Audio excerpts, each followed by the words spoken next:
आज का प्रातः क्लास है 27 जून 1964। रिकॉर्ड चला है प्रियतम आन मिलो।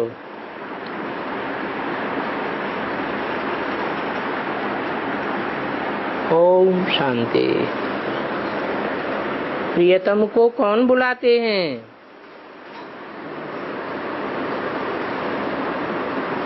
कहेंगे प्रियतमाएं बुलाती हैं,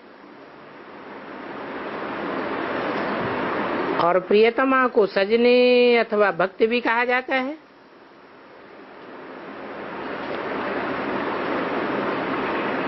बुलाते हैं साजन को, भगवान को अथवा बाप को।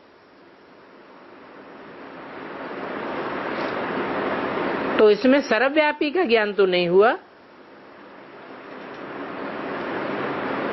प्रियतम को बुलाते हैं कि आन मिलो, अर्थात आकर के मिलो। तो सर्वव्यापी कहाँ हुआ? गाया भी जाता है जीवात्माएं अपने परमपिता परमात्मा को बुलाती हैं कि ओ परमपिता परमात्मा आओ, अब हमारे ऊपर रहम करो। परंतु सतयुग में तो ऐसे नहीं बुलावेंगे। वहां तो रहम करने की बात ही नहीं है, वो तो है ही सुखधाम। बरोबर ये दुखधाम है। तो दुखधाम में प्रियतमाएं प्रियतम को बुलाती हैं, और वो प्रियतम भगवान एक है। वो एक ही क्रिएटर है, और इस विश्व अथवा सृष्टि का चक्र भी एक है। बच्चे जानते हैं कि कलयुग के बाद फिर सतयुग आवेगा, और सतयुग में फिर से एक आदि सनातन देवी देवता धर्म वालों का ही राज्य होगा। ये नॉलेज तुम्हारी बुद्धि में है, तुम बच्चे जानते हो ये प्रियतम कैसे आए हैं। शिव तो निराकार है,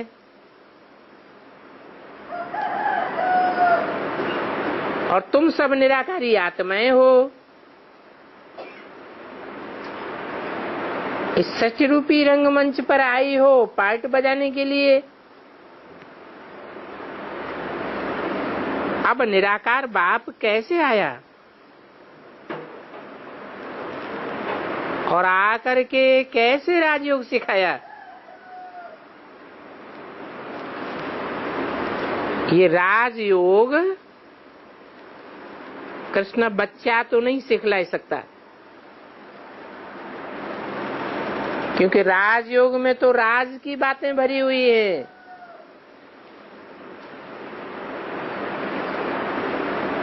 वो कृष्ण बच्चा तो सतयुग स्थापन करने वाला नहीं है। वो तो सतयुग में जन्म लेने वाला सृष्टि रूपी वृक्ष का पहला पत्ता है। वो जन्म देने वाला दाता, जन्मदाता बीज नहीं है। तो उनको रचयिता नहीं कहेंगे। सब जीवात्माओं का प्रियतम एक ही परमपिता परमात्मा है।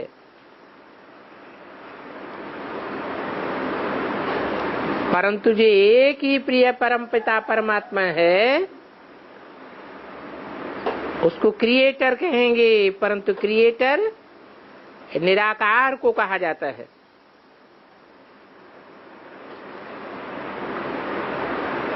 वो कहते हैं कि मेरा जन्म मेरी शिव जयंती भी मनाते हैं, परंतु मेरा जन्म कोई कृष्ण के सदृश नहीं होता है। अर्थात मैं गर्भ से जन्म नहीं लेता हूं। कृष्ण कैसे मां के गर्भ से जन्म लेता है? वो तो बच्चों को साक्षात्कार कराया हुआ है। बाप कहते हैं मेरा नाम रुद्र भी है।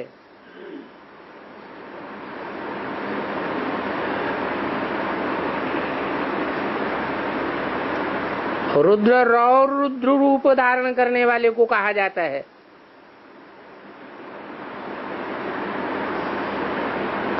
रुद्र लिंग को कहेंगे।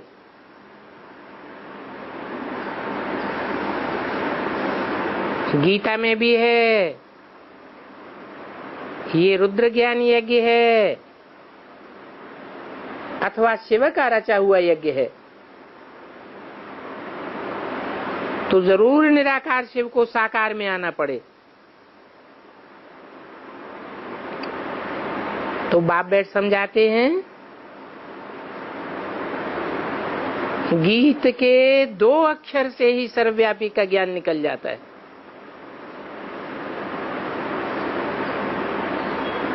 प्रियतम को कृष्ण नहीं कहेंगे, कहते ही हैं ओ गॉड फादर, ओ मेरे प्राणों के आधार, क्योंकि वो ही सबके प्राणों का आधार है। सबको जमघंटों के दुखों की पीड़ा से छुड़ाते हैं, तो जरूर उनको आना पड़े छुड़ाने के लिए। बाप कहते हैं कि मैं कल्प कल्प के संगम युगे आता हूं। हर युग के संगम में नहीं आता हूं। जैसे गीता में लिखा है संभवामि युगे युगे,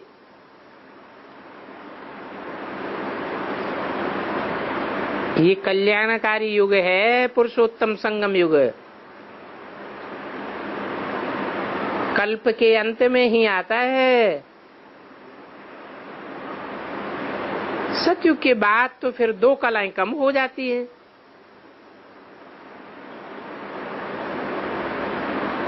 तो वो चढ़ती कला का युग नहीं कहेंगे। ये संगम युग तो है चढ़ती कला का युग। इसमें बुद्धि से काम लेना चाहिए।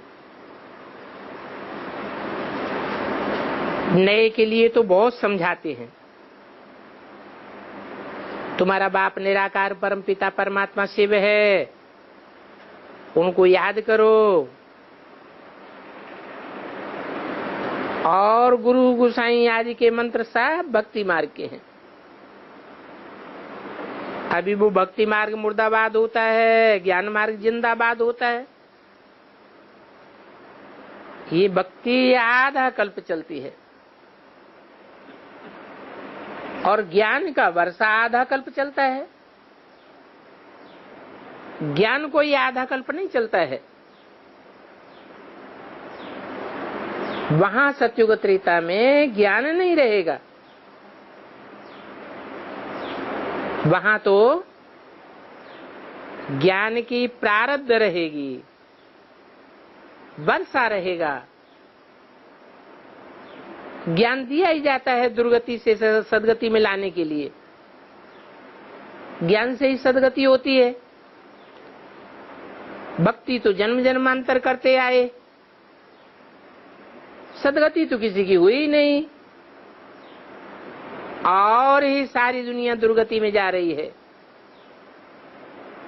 गुरुओं का काम है शिष्य अथवा फॉलोअर्स की इस गति सदगति करना, परंतु भक्ति मार्ग के गुरु तो जानते ही नहीं है कि गति सदगति क्या होती है। गाते भी हैं सर्व का सदगति दाता राम, पतित पावन सीताओं का राम। अभी बच्चे जानते हैं सतयुग में तो एक ही धर्म रहता है, वहां सूर्यवंशी राज्य चलता है, फिर राम राज्य आता है। तो त्रेता में वहां दो कला कम हो जाती है और वहां रावण आदि नहीं होते हैं। त्रेता में भी कोई उपद्रव की बात नहीं होती है। ये तो शास्त्रों में सब झूठा लिख दिया है कि त्रेता युग में भी रावण था। कहते हैं रघुपति राज और राजा राम,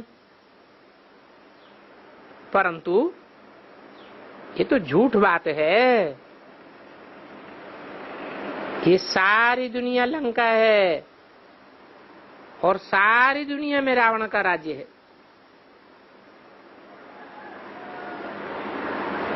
तुम भी बंदर थे ना, इस समय मनुष्य सब बंदर से भी बदतर है, क्योंकि सभी मनुष्यों में 5 विकार प्रवेश हैं। देखो मनुष्यों में कितना क्रोध है, क्रोध में आकर के एक दूसरे को कैसे मारते रहते हैं। कहते हैं हम रसिया को खत्म कर देंगे, हम चीनियों से लड़ाई लड़ेंगे। तो ऐसे ऐसे मरने और मारने की तैयारी करते रहते हैं। ये है बंदर सेना। पहले हम और तुम सब विकारी थे, अभी बाप आए रावण पर जीत पहनाते हैं। परंतु शास्त्रों में देखो क्या क्या बातें लिख दी हैं। ऐसे थोड़े ही है कि पूंछ को आग लगी और सारी लंका जल गई। ये तो देह अभिमानी की पूंछ की बात है। बंदरों में कोई बड़ा बंदर था, जरूर पूंछ देह अभिमानी की भारी रही होगी। सारी लंका के वस्त्र उसमें लपेट दिए गए।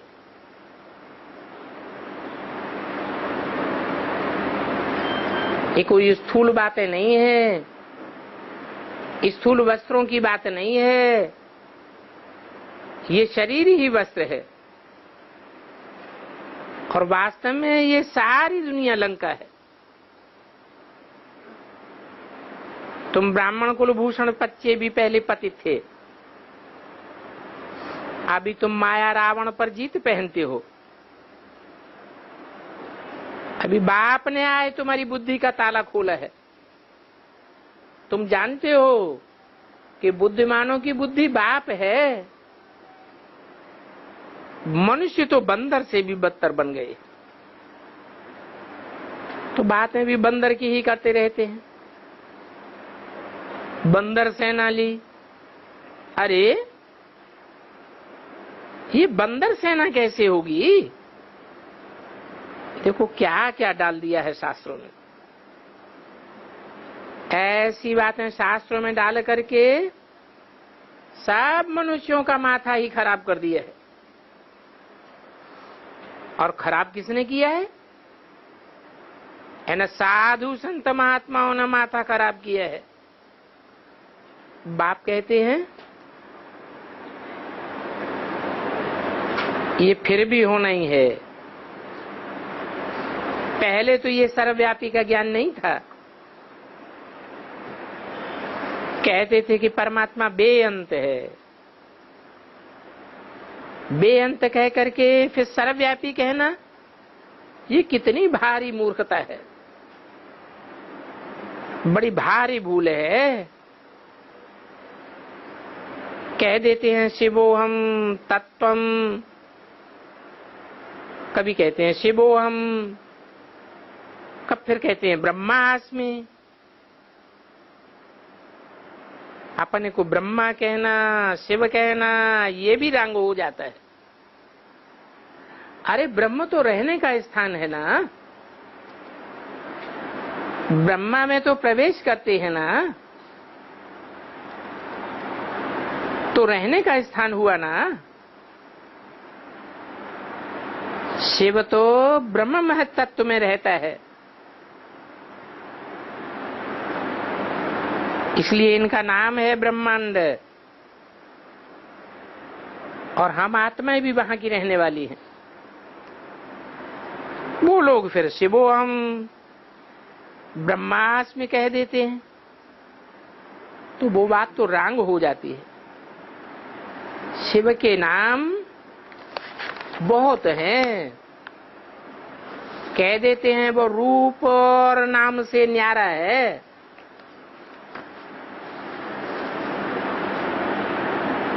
फिर ये शरीरधारी कैसे कहते हैं शिवो हम? 27 जून 1964 की वाणी का दूसरा पेज। तो ये सारी समझने की बातें हैं। सो भी समझ में तब आए जब रेगुलर बैठ करके समझें, और समझते समझते चोली ही रंग जाए।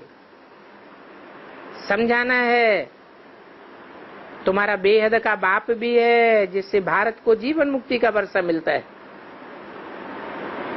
भारत को जीवन मुक्ति का वर्षा मिलता है और सब देशवासियों को मुक्ति का वर्षा मिलता है,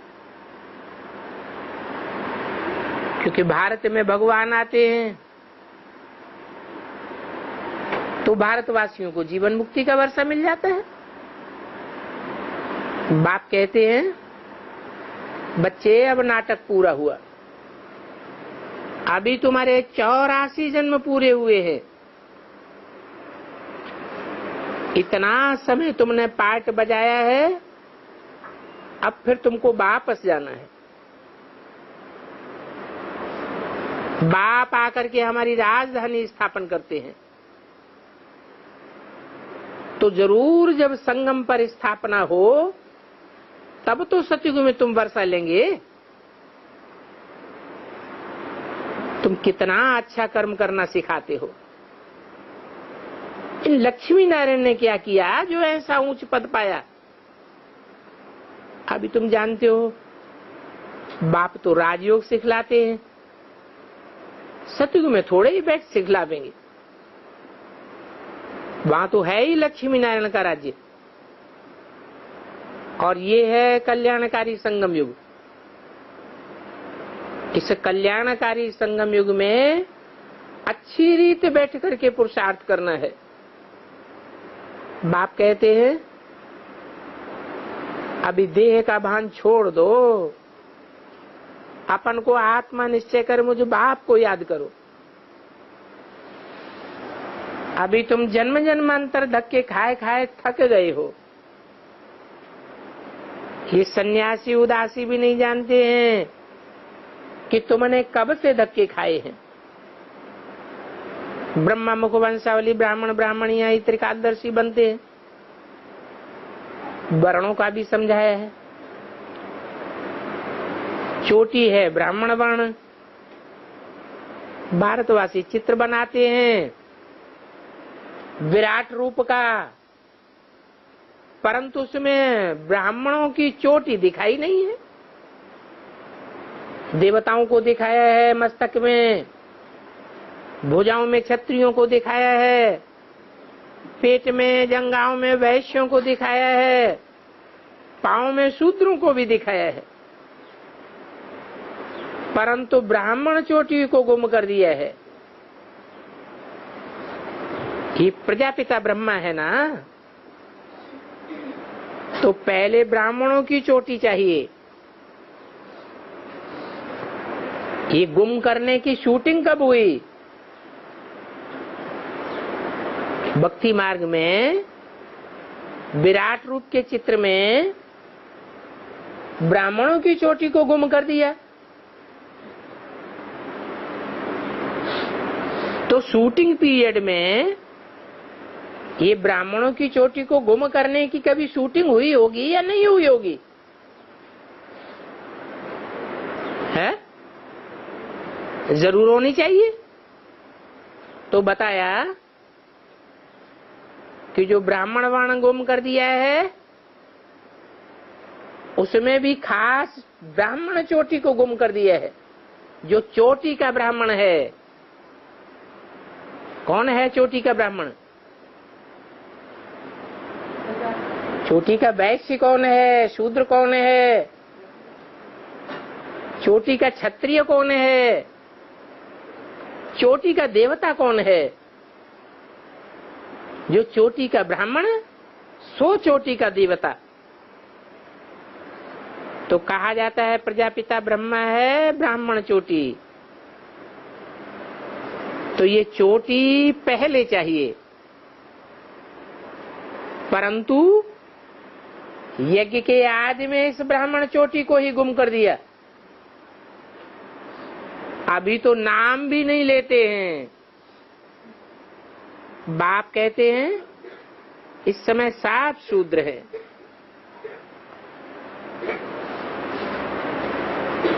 अभी तुम प्रैक्टिकल में आए ब्रह्मा मुख वंशावली बने हो, तो गीत में भी सुना प्रियतम आन मिलो। इसमें सर्वव्यापी की बात नहीं है। अभी तुम प्रियतम आए तो प्रियतम के सन्मुख बैठी हो, तो सर्वव्यापी कैसे कहेंगे? प्रियतम अपना स्वर्ग का वर्षा दे रहे हैं, और कैसा अच्छा प्रियतम है। वो तो कहते हैं कृष्ण ने भगाया, कृष्ण ने पटरानी बनाया, परंतु समझते तो है नहीं कि पटरानी क्या चीज होती है।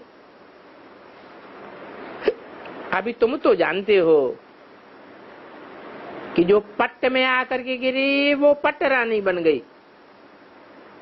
राधा को नहीं कहेंगे पटरानी, क्या कहेंगे? राधा को कहेंगे महारानी। और रुक्मिणी आदि को क्या नाम दे दिया है? पटरानी का टाइटल दे दिया है। अभी तुम जानते हो। और स्वर्ग का महाराजा महारानी बनने के लिए पुरुषार्थ कर रहे हो। क्या क्या जानते हो? जानते हो कि जो और धर्म में कन्वर्ट होने वाली हैं वो पट्ट में गिरती हैं। तुम तो कन्वर्ट होने वाले नहीं हो। तुम जानते हो ये राजयोग है, इसमें तुम्हारी प्रजा भी चाहिए।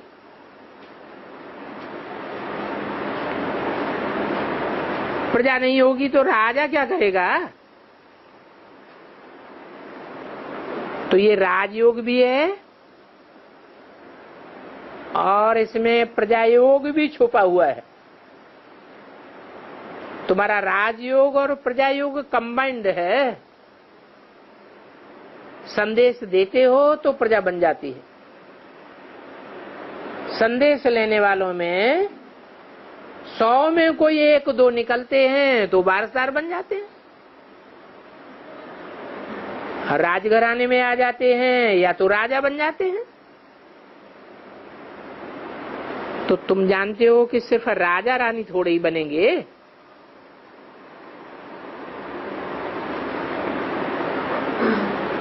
प्रजा भी तो बनेंगे ना। सब कहते हैं हम तो महाराजा महारानी बनेंगे, लक्ष्मी नारायण बनेंगे। हम तो आए ही हैं राजयोग सीखने के लिए, परंतु सब थोड़े ही महाराजा महारानी बनेंगे। महाराजा महारानी बनने की भी हिम्मत चाहिए। अधूरा बलि चढ़ते हैं तो महाराजा महारानी कैसे बनेंगे? पूरा बलि चढ़ना पड़े। भक्ति मार्ग में जब 9 भक्ति करते हैं तो अब कुछ साक्षात्कार हो जाता है। प्रैक्टिकल में भगवान तो नहीं मिल जाता। भक्ति मार्ग में शिव पर भी बलि चढ़ते हैं। शिव काशी कहते हैं। काशी का कितना प्रभाव है। तो ये बलि चढ़ना भी यहाँ की बात है, वो काशी नगरी की बात नहीं है। वो तो स्थान का नाम है काशी नगरी। ये तो चैतन्य काशी है, ये भी समझाया है। रामायण, गीता, भागवत ये सतयुग में नहीं होते हैं, ये तो भक्ति मार्ग में ही होते हैं। तो ऐसे नहीं है, ये शास्त्र कोई परंपरा से चले आए हैं, ये तो द्वापर युग से चले आए हैं। जब द्वैतवादी युग शुरू होता है, दो दो धर्म शुरू होते हैं, दो दो दुनिया में राज्य शुरू होते हैं, दो दो कुल शुरू होते हैं, दो दो भाषाएं शुरू हो जाती हैं, तब ये शास्त्र जो द्वैतवादी शास्त्र हैं, दो दो बातें करने वाले, वो शास्त्र तैयार होते हैं। तुम जानते हो हिस्ट्री की बात कि मुसलमानों ने आकर कैसे भारत में राज्य किया। मोहम्मद गजनी ने आकर के लूटा। ये सब बातें तुम जान गए हो। हमने ही पूज्य से पुजारी बना, अपना मंदिर बनाया, तो कितनी हमको मिल्कियत होगी जब हम पूज्य रहे होंगे। ये 5000 वर्ष की बात है, सो भी शुरुआत में तुम मिल्कियत वाले थे। फिर देखो भक्ति मार्ग में भी तुमको कितना धन रहता है। इतना धन होता है जो हीरे जवाहरातों के मंदिर बनाए, जिनका मंदिर ही हीरो जवाहरातों का था, तो उनका अपना महल क्या होगा। नाम ही कितना ऊंचे है स्वर्ग।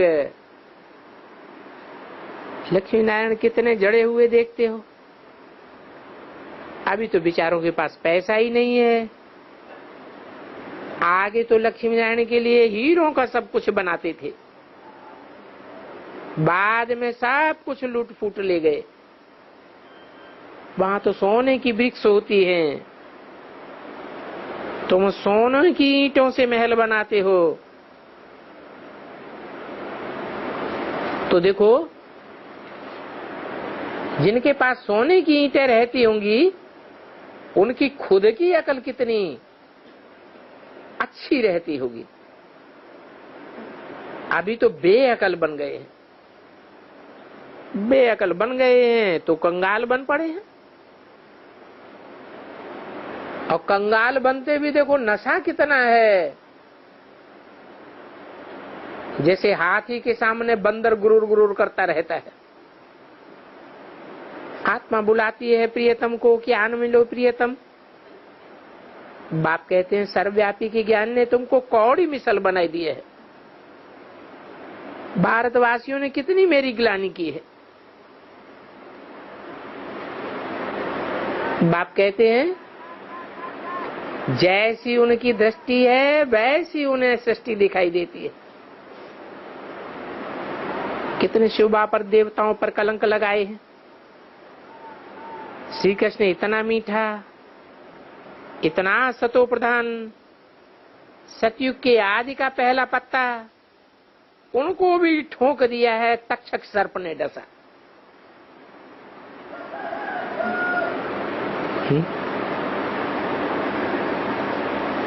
क्या तक्षक सर्प ने कृष्ण को कहां डसा? कहां दिखाते हैं? हैं? खाई में?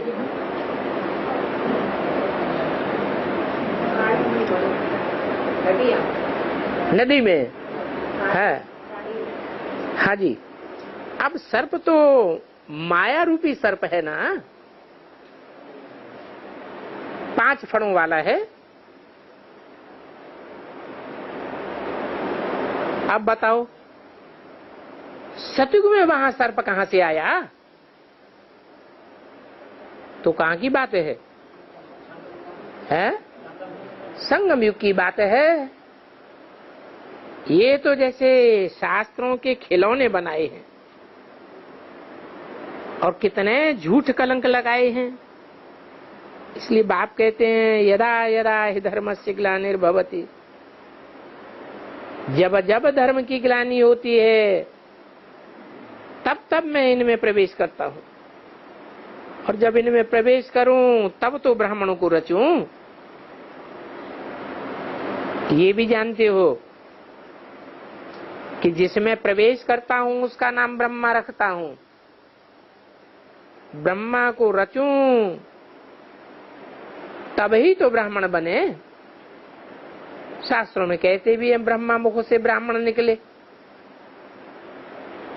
अब वो तो समझ लेते हैं मुख में कोई मशीन रखी हुई है जो ब्राह्मण निकल पड़े होंगे। अब ऐसी तो कोई बात नहीं, ये तो ज्ञान सुनने सुनाने की बात है। मुख से ही ज्ञान सुनाया जाता है।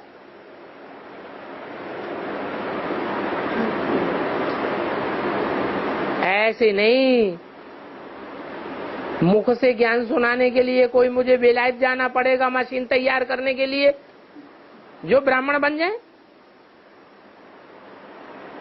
अभी तुम जानते हो जो नंबर 1 पावन पूज्य था वो ही अब पुजारी बना है। कौन था नंबर 1 पूज्य? कौन था नंबर 1 पावन? है नारायण या श्री कृष्ण? क्यों? श्री कृष्ण तो बच्चा है, बच्चा तो ज्यादा पावन होता है। नारायण तो बड़ेपन का नाम है। फिर नारायण ज्यादा पावन या कृष्ण ज्यादा पावन है? हाँ, जो नर से डायरेक्ट नारायण बनते हैं उनकी बात है। जो नंबर 1 पावन पूज्य था वो ही अब पुजारी बन गया। तो उनके ही पतित शरीर में आता हूं। क्या? जो नंबर 2 में पावन था उनके शरीर में नहीं आता हूं। नंबर 2 में पावन कौन है? जो सृष्टि का पहला पत्ता है वो नंबर 2 का पावन है। सतयुग में तीसरा नारायण होगा, कहेंगे नंबर 3 का पावन है। कहते भी हैं त्रिमूर्ति शिव। शिव की 3 मूर्तियां बताते हैं, परंतु उसमें से शिव को तो निकाल दिया है। किसने निकाल दिया है? आज भी त्रिमूर्ति का चित्र बनाते हैं, 3 शेरों का चित्र दिखाई देते हैं। शिव को दिखाते हैं क्या? भक्ति मार्ग में त्रिमूर्ति शिव कहते हैं, परंतु शिव को उड़ा दिया। शूटिंग कहां हुई? कैसे? त्रिमूर्ति का चित्र तो बनाया है साक्षात्कार से, परंतु उसमें ब्रह्मा के ही 3 चेहरे रख दिए हैं। ब्रह्मा का चेहरा, विष्णु का चेहरा, शंकर का चेहरा। किसका चेहरा दिखाई देता है? ब्रह्मा का ही चेहरा दिखाई देता है। तो शिव को उड़ा दिया। त्रिमूर्ति ब्रह्मा का तो अर्थ ही नहीं निकलता है। बाप कहते हैं कि कल्प कल्प संगम युग पर इस तन में आकर तुम ब्राह्मणों को रचयता हूं, बनता हूं। तुम ब्राह्मण ब्राह्मणियों का ये सर्वोत्तम तन है। कौन है? तुम ब्राह्मण ब्राह्मणियों का ये सर्वोत्तम तन है। 84 जन्मों में इतना उत्तम तन कभी भी नहीं मिलता है। 27/6/64 की वाणी का 3रा पेज। क्योंकि अभी तुम ईश्वरीय गोद में हो, और जन्मों में कभी ईश्वर की गोद में तुम नहीं मिलती है। ईश्वर बाप से बेहद का वर्षा तुम लेते हो, जानते हो कि उनको ही याद करते करते हम उनके पास पहुंच जाएंगे। कहते हैं ना, अंतकाल जो स्त्री सिमरे, सिमरण की बात है। जैसा जैसा स्मृति होगी, स्मरण करेंगे, ऐसा ही जन्म मिलता आया है। मनुष्य मरते हैं,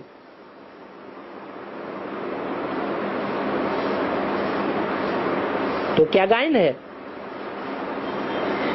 अंतकाल जो स्त्री का चोला याद करते हैं तो कौन सा जन्म मिल जाता है, स्त्री चोले का ही जन्म मिल जाता है। ये है अंतकाल का समय। तो किसको याद करना है? स्त्री चोला गुलजार दादी में भगवान आया हुआ है, उसको याद करना है या शिव बाप को याद करना है? तुमको तो बाप बैठ समझाते हैं। इस समय मुझे बाप को ही याद करना है। अभी देही अभिमानी बनो, ये देह अभिमान छोड़ दो, अशरीरी भव। अपन को आत्मा निश्चय करे, मुझे परमपिता परमात्मा को याद करो। इसके लिए एक जगह निष्ठा में बैठने की बात नहीं है। बच्चे तो चलते फिरते उठते बैठते बाप को याद करते हैं ना। बेहद का बाप कहते हैं, और सबसे बुद्धि निकाल माम एकम याद करो। तो इस माम एकम याद करने में ही मेहनत है, बुद्धि बार बार तिरक जाती है। अभी ये तुम्हारा अंतिम जन्म है, तुम बाप के बने हो, तो उस बाप ने ही तुमको कितने मीठे मीठे नाम दिए हैं। कब दिए हैं? यज्ञ के आदि में भी संदेशी के द्वारा तुम बच्चों को नाम दिए थे, संदेशी के द्वारा नाम भेजे थे ना। वहां बहुत अच्छे अच्छे नाम होते हैं, फिर भी वही नाम पढ़ेंगे जो कल पहले पढ़े होंगे। सर्वव्यापी का अर्थ भी समझना चाहिए।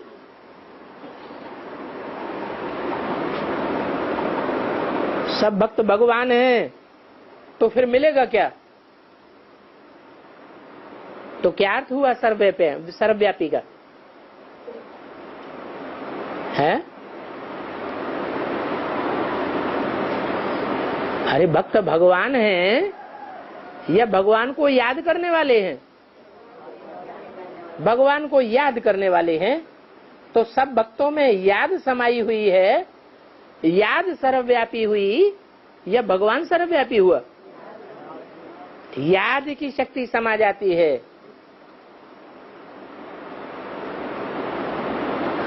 मनुष्य ही मुख्य प्राणी है, और प्राणियों में बुद्धि नहीं होती, मन नहीं होता, वो उतनी अच्छी स्मृति भी नहीं कर सकते। तो वायुमंडल को बांधता कौन है? मनुष्य बांधता है या जानवर बांधते हैं? मनुष्य बांधते हैं। तो मनुष्यों की याद से इस सारी सृष्टि के कण कण में उस भगवान की याद व्याप्त हो जाती है। तो भगवान व्यापी है या भगवान की याद व्यापी होती है? भगवान की याद व्यापी हो जाती है। ये प्रकृति के 5 तत्व भी अभी तमो प्रधान है या सतो प्रधान है? क्यों तमो प्रधान है? क्योंकि प्रकृति जिसको माता कहा जाता है वो भगवान की याद से विमुख हुई पड़ी है। प्रकृति भी सब सतो प्रधान बने, कब बनेगी? तब कहा जाए सतयुग आया। तो प्रकृति को भी पावन बनाना किसका काम है? प्रकृति को भी पावन बनाना ये तुम बच्चों की याद का काम है। याद से प्रकृति पावन बनेगी, 5 तत्व पावन बनेंगे, या ज्ञान सुनाने से बनेंगे? हैं? याद से बनेंगे। इसलिए बाबा ने बोला तो देवी के मंदिर में भक्तों को ज्ञान सुनाने जाओ तो वो तुमको ज्ञान सुनाने लग पड़ेंगे। वो तुम्हारा ज्ञान सुनने वाले नहीं है, ज्ञान से प्रभावित होने वाले नहीं है। क्यों?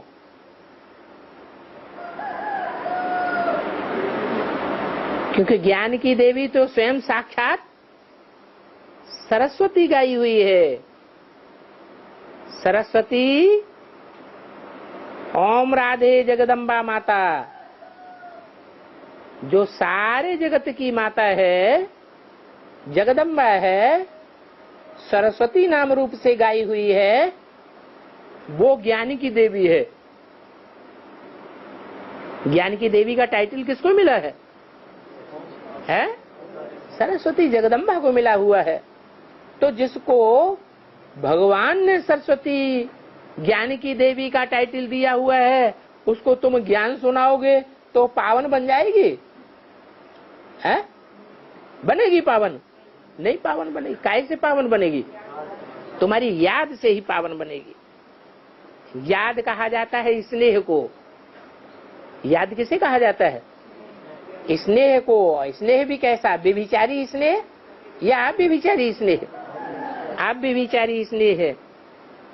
अगर सब भक्त भगवान हैं तो फिर सबसे मिलेगा क्या? इसका मतलब एक से प्राप्ति होती है सारी दुनिया को, या सब भगवान है? भगवान सर्वव्यापी है, सर्वव्यापी भगवान से प्राप्ति होनी है, एक से ही प्राप्ति होनी। तो सब भक्त भगवानों से कुछ नहीं मिलेगा। अभी तुम ईश्वर की गोद में बैठे हो, ईश्वर गोद से तुम ब्राह्मण बनते हो। तुम्हारा शूद्र वर्ण अब खत्म हो गया। ये वर्ण है ही तुम भारतवासियों के लिए। तुम जानते हो हम शूद्र वर्ण से ट्रांसफर होकर के ब्राह्मण धर्म में आए, और ब्राह्मण ब्राह्मणियां वही बनेंगे जो कल्प पहले बने थे। बनेंगे, अभी बने नहीं है क्या? है? अभी नहीं बने हैं? है? बने हैं कि नहीं बने हैं? पूरा नहीं बने ब्राह्मण। ब्राह्मण बनने की भी तो परीक्षा होगी ना। ब्राह्मण बने हैं या शूद्रपना अभी भी व्याप्त है? झाड़ वृद्धि को पाता जाता है। कितने अच्छे अच्छे बच्चों को माया तूफान लगने से गिराए देती है। ये युद्ध है तुम्हारा माया से। तुम सर्वशक्तिवान के बच्चे हो तो माया भी कम नहीं है। आधा कल्प रावण का राज्य चला है, इस समय माया भी जोर से पछाड़ेगी, पूरा जोर लगावेगी। मरता क्या न करता। युद्ध भूमि में जो समझते हैं अब तो हमारी हार निश्चित है, तो पक्का योद्धा होगा तो भाग जाएगा या पूरी ताकत लगा के लड़ेगा? हैं? पूरी ताकत लगा के लड़। ये माया भी पक्का योद्धा है, जोर से पछाड़ेगी। इनको तूफान कहा जाता है। हनुमान का मिसाल भी है। तुमको कितने भी माया के तूफान आए परंतु हिलना नहीं है, सदैव हर्षित रहना है। तुम्हारा बुद्धि रूपी पांव अंगद के मिसल टिका हुआ रहना चाहिए, हड़बड़ाहट पैदा न हो जाए। तुम जितना रुस्तम होकर के माया से लड़ेंगे उतना ही जोर से माया तुम्हारे ऊपर वार करेगी। वो देखेगी कि ये लायक हैं व नालायक हैं, भगवान के बच्चे बनने लायक हैं या नहीं हैं।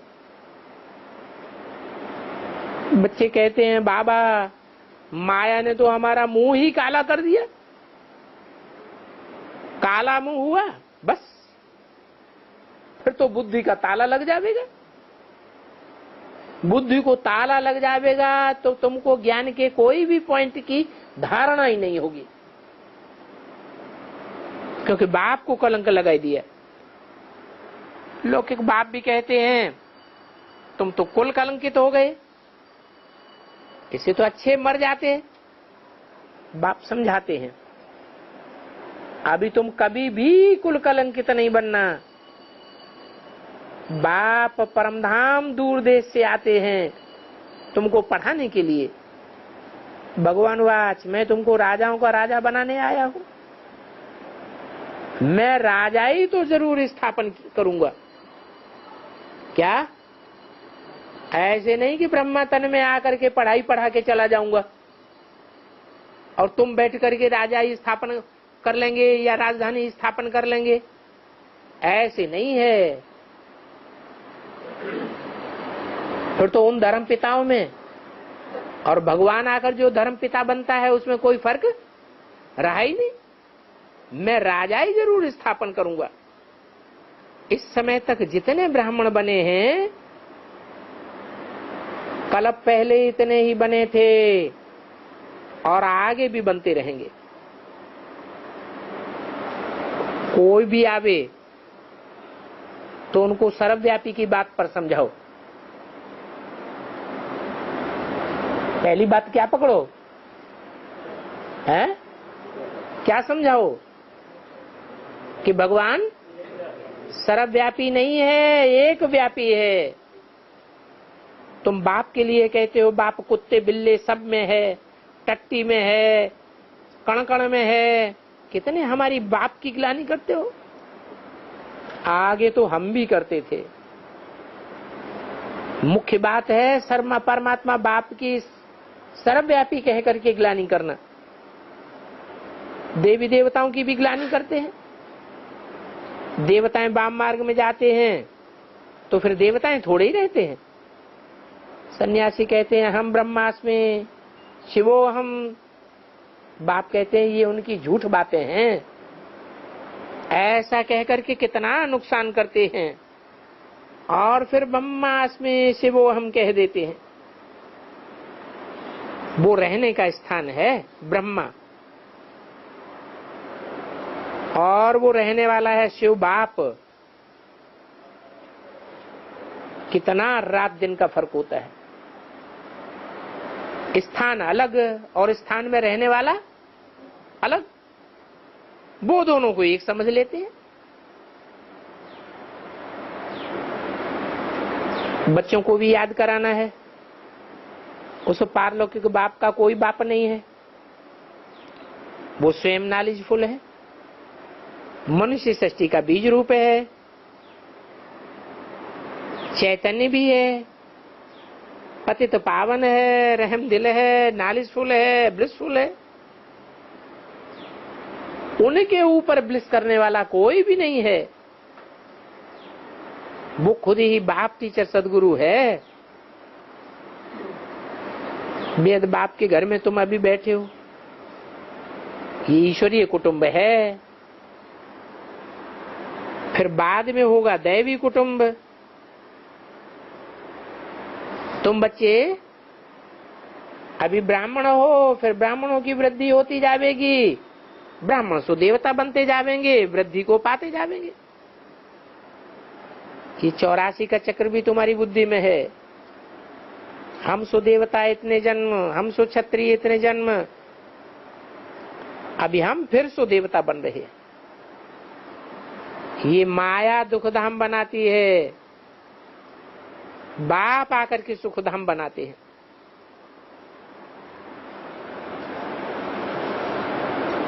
कितनी सहज बातें हैं। तो खूब पुरुषार्थ करना चाहिए। अभी का पुरुषार्थ तुम्हारा कल्प कल्प काम में आते रहेगा। कहेंगे कल्प कल्पांतर हम ऐसे पुरुषार्थ करते आए हैं। ये मम्मा बाबा भी पुरुषार्थ करते हैं, यही फिर पूज्य सो देवी देवता लक्ष्मी नारायण बनते हैं। श्रीमत से ही हम श्रेष्ठ से श्रेष्ठ बनते हैं। तो कदम कदम पर श्रीमत लेनी पड़े। अभी तुम देखते हो श्रीमत और श्रीमत से गति सदगति कैसे मिलती है, वो प्रैक्टिकल में तुम अभी जानते हो। अच्छा, बाप दादा का गुड मॉर्निंग।